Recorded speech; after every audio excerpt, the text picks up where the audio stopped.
खूबसूरत लड़कियों की मंडली और पाखंडी बाबा के सत्संग का सच। जैसे ही लड़कियां आती थी पास, बाबा करता था मोहिनी मंत्र वाला खेल।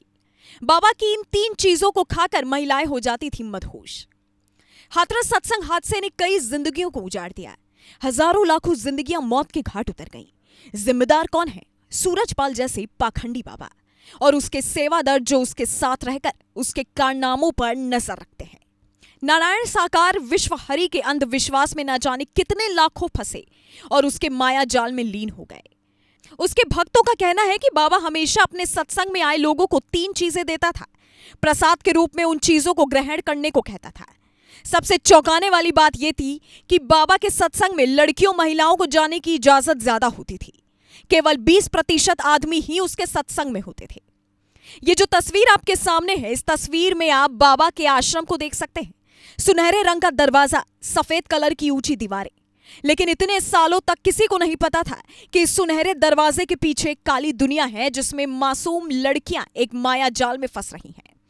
जैसे ही वो 3 चीजें महिलाओं तक जाती, महिलाएं बाबा का नाम जपने लगती। उन 3 चीजों में शामिल था खीर, चमत्कारी चाय और फल। खबरों के मुताबिक एक ग्रामीण ने पाखंडी बाबा को लेकर बड़ा खुलासा किया। बहादुर नगर के ग्रामीण ने कहा कि पहले यहां पर भोले बाबा को जिस दूध से नहलाया जाता था, फिर उसी दूध से खीर बनाई जाती थी। इसके बाद इस खीर को भक्तों में प्रसाद के रूप में बांट दिया जाता था।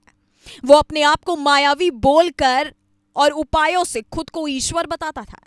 यही नहीं, सत्संग में आए लोगों को खीर, फल, चमत्कारी चाय बांटी जाती थी, जिसके बाद से लोगों का अंधविश्वास और बढ़ने लगता था। खबरों के मुताबिक पाखंडी बाबा के पड़ोसी गांव की महिला ने एक बड़ा दावा किया। महिलाओं ने बताया कि सूरजपाल उर्फ बाबा के पास मोहित कर देने वाला मोहिनी मंत्र है, जिसके सम्मोहन में महिलाएं जकड़ जाती हैं।